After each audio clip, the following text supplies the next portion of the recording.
사도신경으로 신앙 고백하심으로 2월 16일 수요 예배를 하나님께 올리겠습니다. 전능하사 천지를 만드신 하나님 아버지를 내가 믿사오며 그 외아들 우리 주 예수 그리스도를 믿사오니 이는 성령으로 잉태하사 동정녀 마리아에게 나시고 본디오 빌라도에게 고난을 받으사 십자가에 못 박혀 죽으시고 장사한 지 사흘 만에 죽은 자 가운데서 다시 살아나시며 하늘에 오르사 전능하신 하나님 우편에 앉아 계시다가 저리로서 산자와 죽은 자를 심판하러 오시리라. 성령을 믿사오며 거룩한 공회와 성도가 서로 교통하는 것과 죄를 사하여 주시는 것과 몸이 다시 사는 것과 영원히 사는 것을 믿사옵나이다. 아멘. 찬송가 90장 주 예수 내가 알기 전 함께 찬양하시겠습니다. 찬송가 90장입니다. 주 예수 내가 알기 전 날 먼저 사랑했네. 그 크신 사랑 나타나 내 영혼 거듭났네. 주 내 맘에 늘 계시고 나 주의 안에 있어 저 포도 비유 같으니 참 좋은 나의 친구. 내 친구 되신 예수님 날 구원하시려고 그 귀한 몸을 버리사 내 죄를 대속했네. 나 주님을 늘 믿으며 그 손을 의지하고 내 몸과 마음을 바쳐서 끝까지 충성하리. 내 진실하신 친구여 그 은혜 내려주사 나랑 상보하시고 내 방패 되옵소서. 그 풍성한 참 사랑을 네 능히 끊을 소냐. 날 구원하신 예수는 참 좋은 나의 친구. 예배를 위해서 하민영 전도사님 기도하시겠습니다.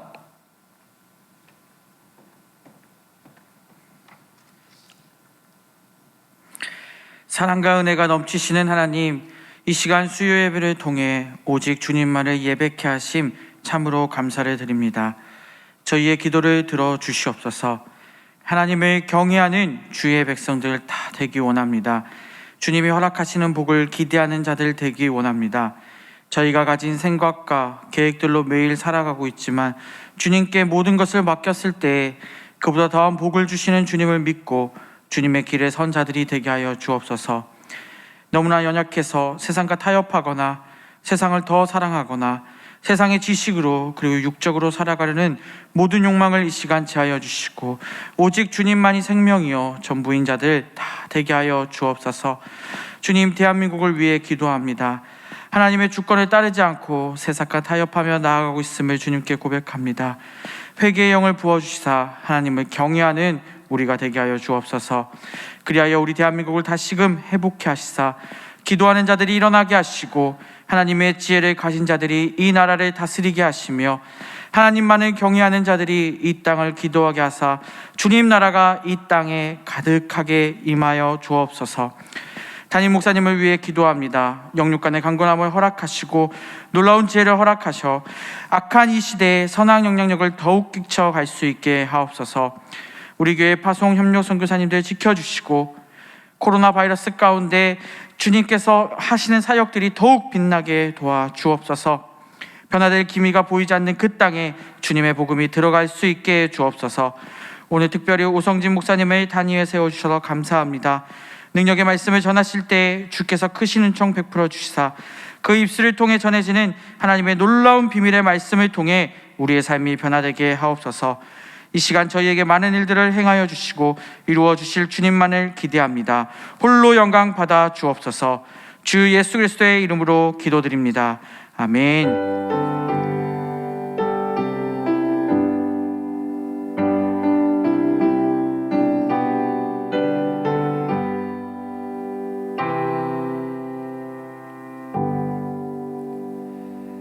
하나님 말씀 받겠습니다. 이 복된 시간 우리에게 주시는 하나님 말씀은 신약성경 마가복음 12장 1절에서 12절까지 말씀입니다. 신약성경 마가복음 12장 1절에서 12절까지 말씀, 신약 75면에 있습니다. 오늘 말씀의 제목은 내 아들은 존대하리라 입니다. 제가 봉독하도록 하겠습니다. 예수께서 비유로 그들에게 말씀하시되 한 사람이 포도원을 만들어 산 울타리로 두르고 집 짜는 틀을 만들고 망대를 지어서 농부들에게 세로 주고 타국에 갔더니 때가 이름에 농부들에게 포도원 소출을 얼마를 받으려고 한 종을 보내니 그들이 종을 잡아 심히 때리고 거저 보내었거늘 다시 다른 종을 보내니 그의 머리에 상처를 내고 능욕하였거늘 또 다른 종을 보내니 그들이 그를 죽이고 또 그 외 많은 종들도 더러는 때리고 더러는 죽인지라. 이제 한 사람이 남았으니 곧 그가 사랑하는 아들이라. 채우러 이를 보내며 이르되 내 아들은 존대하리라 하였더니 그 농부들이 서로 말하되 이는 상속자니 자 죽이자. 그러면 그 유산이 우리 것이 되리라 하고 이에 잡아 죽여 포도원 밖에 내 던졌느니라. 포도원 주인이 어떻게 하겠느냐? 와서 그 농부들을 진멸하고 포도원을 다른 사람들에게 주리라.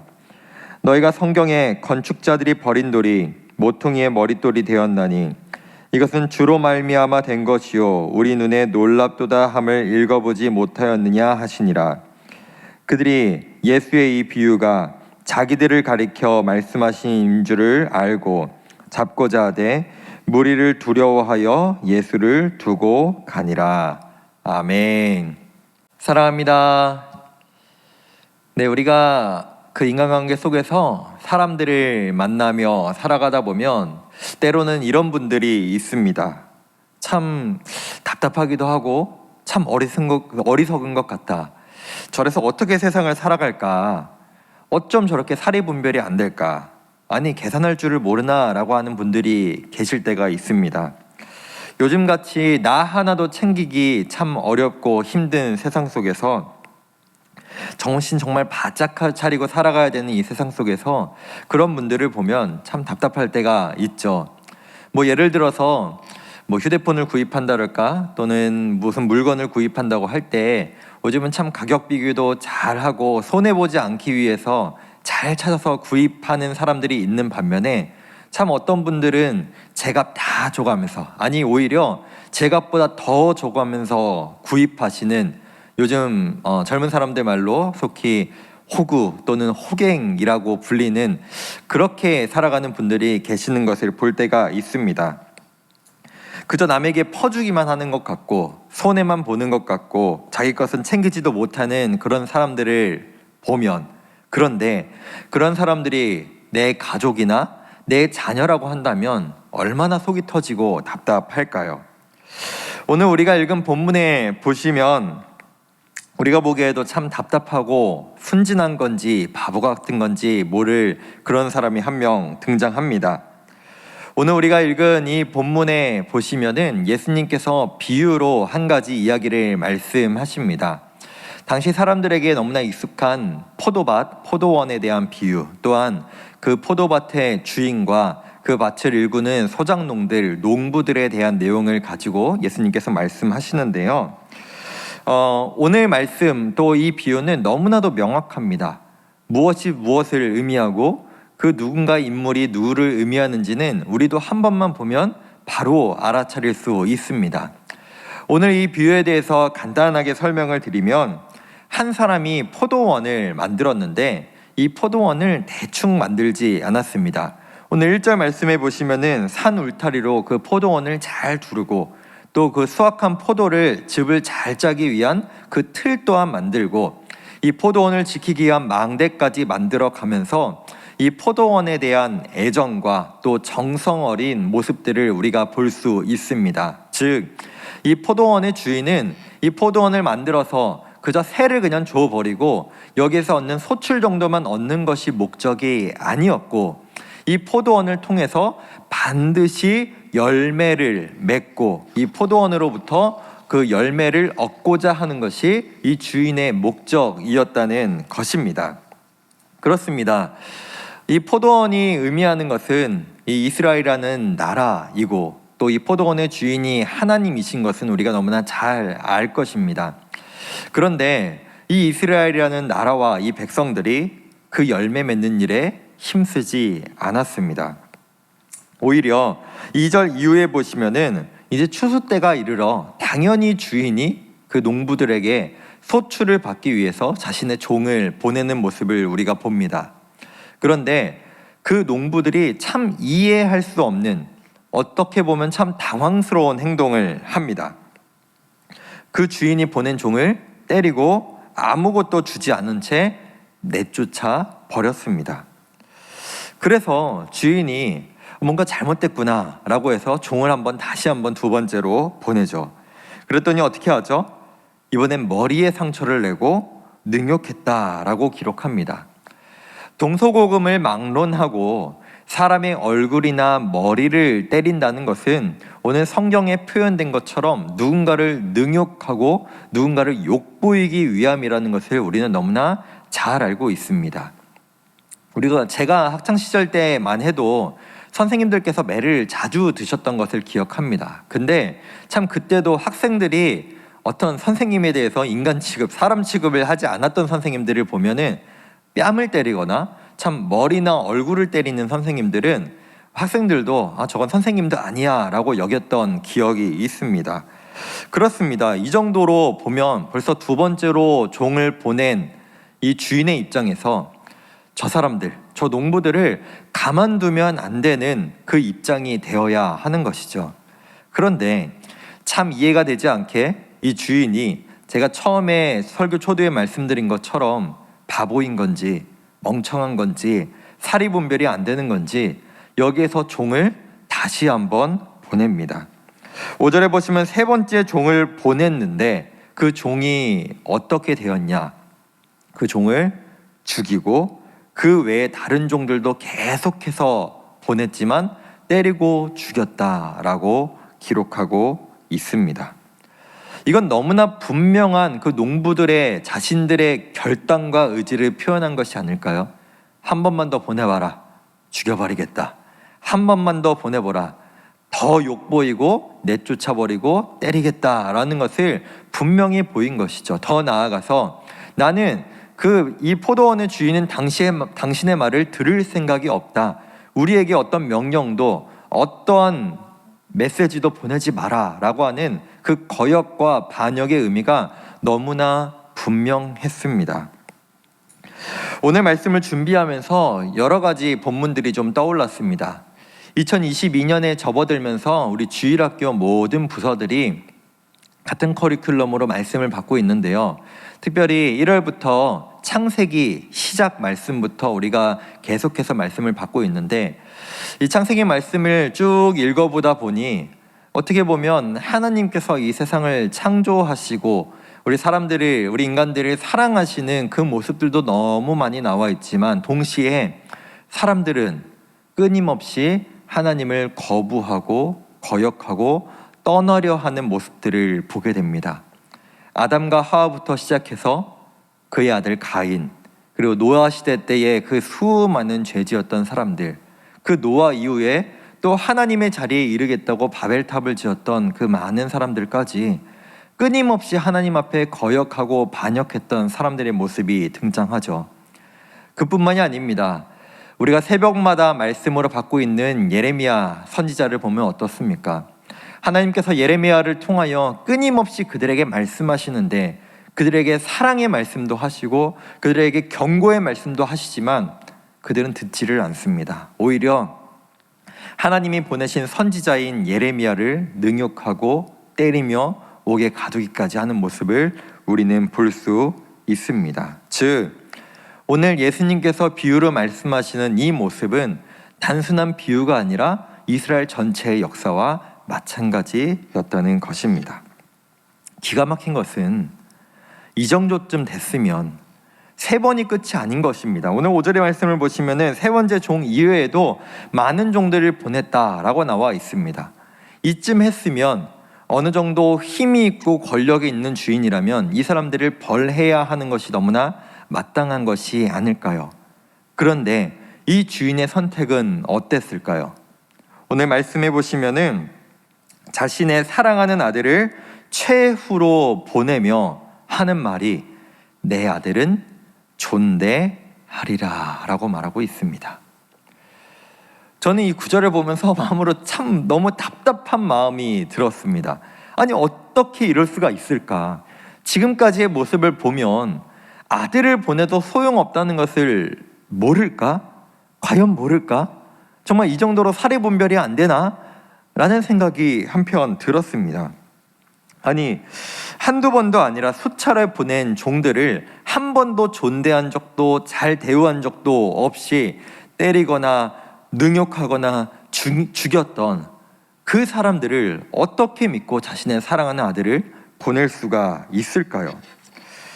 반대로 생각해 보면 이 모습은 한낱 인간인, 너무나 연약하고 사랑이 부족한 내가 이 사랑을 도저히 이해할 수가 없구나, 나는 도저히 따라갈 수가 없구나, 도저히 납득할 수가 없구나, 이것이 하나님이시기에 가능한 것이구나 라는 생각이 또한 들었습니다. 인간이라면 자식이라도 한두 번 해보고 안 된다면 매를 들고 그에게 어떤 조치를 취해야 되는 것이 마땅할 텐데 하나님께서는 그렇게 하지 않으시죠. 끊임없이 종들을 보내고 그 마지막에는 아들까지 보내시는 그 하나님의 사랑을 우리는 이 본문을 통해서 다시 한번 볼 수 있다는 것입니다. 우리가 너무나 잘 알고 있는 탕자, 그 둘째 아들의 비유도 마찬가지고, 오늘 우리가 읽은 이 포도원 농부에 대한 비유도 마찬가지고, 성경에 보시면 소제목으로 탕자의 비유 또는 이 본문도 포도원 농부에 대한 비유라고 나와 있습니다. 즉 주체가 누구라고 나와 있는 거죠? 아버지를 떠난 그 둘째 아들, 또 오늘의 본문은 그 주인을 거역한 농부들에 대해서 그 주체라고 기록하고 있지만, 사실은 진짜로 본질적으로 우리가 바라봐야 할 것은 자신을 떠나고 그 유산을 챙겨서 나갔던 그 아들을 아무 말 없이 받아줬던 그 아버지, 또한 그 농부들을 향해 계속해서 종을 보내고 끝에는 그 아들을 보낸 그 주인의 사랑이 바로 말씀의 본질이라는 것입니다. 우리가 자주 고백하는 찬송가 310장에 보면 이런 고백이 있습니다. 아, 하나님의 은혜로 이 쓸데없는 자 왜 구속하여 주는지 난 알 수 없도다. 그렇습니다. 우리는 하나님의 사랑을 이해하고 싶어도 도무지 이해할 수가 없습니다. 그저 그분의 사랑이 너무나 크구나, 아, 내가 도저히 할 수 없는 사랑이구나, 그 사랑으로 나를 사랑해 주셨구나, 나같이 쓸데없는 자를, 나같이 끝까지 하나님을 거역하고 거부했던 자를 하나님은 끝까지 사랑하시는구나 라는 것을 우리는 다시 한번 깨달을 수 있습니다. 그렇게 포도원 주인의 바보 같은 그 계산 없는 선택은 농부들로 하여금 내 아들이니까 존대하겠지라는 그 생각을 산산이 부셔버리고 맙니다. 오히려 그들은 그가 상속자니 그를 죽여서 우리가 유산을 차지하자라고 하는 정반대의 결론을 맺게 됩니다. 그렇게 보낸 아들을 죽여서 포도원 밖으로 내던져 버리죠. 그런데 상식적으로 생각해 봤을 때 이 농부들의 생각이 누가 봤을 때도 상식적인 게 맞을까요? 애초에 주인이 보낸 종들을 때리고 능욕하고 죽인 것 자체도 참 말이 안 되는 것인데, 그 주인이 따로 있는 포도원을 마치 자신들이 주인인 것처럼 여겼던 것인데 어떻게 자신의 아들을 죽인 사람들에게 그 유산을 주겠다는 생각을 하게 될 것일까요? 이것은 바로 죄의 결과인 것입니다. 죄가 우리 마음 가운데 들어오면 하나님께서 보시기에 너무나 상식적인 생각을 도무지 할 수가 없는 것입니다. 하나님께서 자신의 동생의 예배는 받아주시고 자신의 예배는 받아주지 않았다고 어떤 선택을 하는 가인을 볼 수 있죠? 자신의 동생을 죽여버리는 가인의 선택처럼, 또 하나님께서 끊임없이 100년이 넘게 배를 보여주시면서 비도 오지 않지만 저 배, 노아가 짓는 배를 보여주시면서 곧 홍수가 내릴 거다, 저 안으로 들어와야 너희가 구원받을 수 있다라고 인내하시며 그 배를 만들도록 하신 그 하나님을 거역했던 당시의 사람들처럼, 그 하나님이 구원하신 그 노아의 후손들이었지만 결국에는 하나님의 위치에 이르겠다고 말했던 그 당시에 바벨탑을 지었던 사람들처럼, 예레미야를 통하여 끊임없이 하나님께서 사랑의 메시지를 보내시고 경고하시지만 그 말씀을 전혀 듣지 않았던 그 남유다의 사람들처럼, 그 사람들은 죄로 인하여 정상적인 생각을 하지 않았던 것입니다. 아니, 못했던 것입니다. 그 당시 예수님께서 계시던 그 당시의 종교 지도자들의 모습이 마치 이와 같았다는 것입니다. 그렇게 예수님께서는 오늘 말씀의 마지막 10절과 11절에서 자신이 어떤 위치로 오셨는지, 자신이 어떤 권위로 오셨는지, 자신이 어떤 모습으로 오셨는지를 다시 한번 말씀하시는데요. 우리 10절과 11절을 함께 읽어보겠습니다. 너희가 성경에 건축자들이 버린 돌이 모퉁이의 머릿돌이 되었나니 이것은 주로 말미암아 된 것이요 우리 눈에 놀랍도다 함을 읽어보지도 못하였느냐 하시니라. 아멘. 이 말씀은 시편 118편을 예수님께서 인용하신 건데요. 여기에 보면은 건축자들이 쓸모없다고 생각해서 버린 돌이 모퉁이의 머릿돌이 되었다라고 예수님께서 말씀하십니다. 예수님께서 이 땅에 오시고 또 3년 동안 전하셨던 그 예수님의 가르침은 사실 당시의 종교 지도자들이 전했던 내용들과는 전혀 반대되는 말씀들이었습니다. 그래서 당시의 종교 지도자들은 예수님이 전하시는 그 말씀도 또 예수님도 마치 건축자들이 버린 쓸모없는 돌처럼 여기고 제거해 버려야겠다, 우리에게는 쓸모없고 우리에게는 권리적거리는 돌이다라고 여기며 어떻게든 그 돌을, 그 예수님을 처리하려고 했습니다. 오늘 비유에서 농부들이 마치 그 포도원의 주인과 아들과 그 종들을 그 쓸모없이 자신들에게는 방해가 되는 것처럼 여겼던 것과 마찬가지죠. 이스라엘에서 건축을 할 때 가장 중요한 것이 바로 머릿돌이라고 합니다. 제가 건축에 대해서는 잘 모르지만 이 머릿돌이라는 것은 이스라엘에 있어서 건축의 시작과 끝이다라고 말합니다. 돌을 계속해서 끼워 맞춰가면서 이 벽을 짓기 때문에 이 머릿돌이 얼마나 단단하고 크고 잘 박혀 있는가에 따라서 이 건축물 전체의 안정과 보존이 달려 있다라고 합니다. 모퉁이 있기 때문에 잘 보이진 않지만 이 머릿돌이 건축에 있어서 어떤 건물에 있어서 가장 중요한 것이죠. 그런데 예수님은 이처럼 말씀하시죠. 너희가 건축자들이 쓸모없어 버린 돌처럼 여긴 내가 바로 이 모퉁이의 머릿돌이다. 내가 너희를 구원하는 바로 핵심이다 라고 말씀하시는 겁니다. 그렇습니다.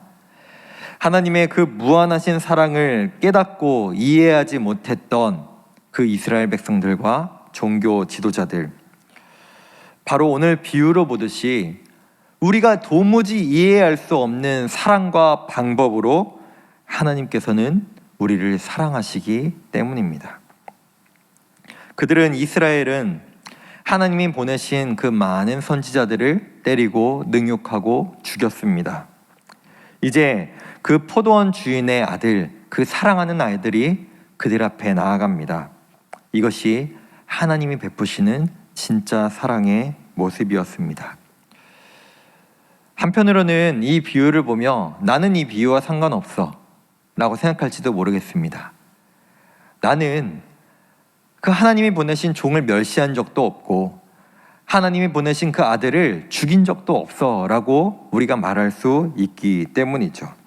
그러나 우리의 삶 속에서 그 말씀으로 오신 그 예수님, 그분의 가르침, 아니 그분 자체가 우리의 삶 속에 마치 건축자의 버린 돌처럼 여겨진다면, 우리 삶에 그 모퉁이의 가장 중요한 것에 박혀 있을 그 머릿돌이 되지 않는다면 우리 또한 그 당시의 종교 지도자들과 같지는 않은가, 또 그 포도원의 농부들과 같지는 않은가 돌아보아야 할 것입니다.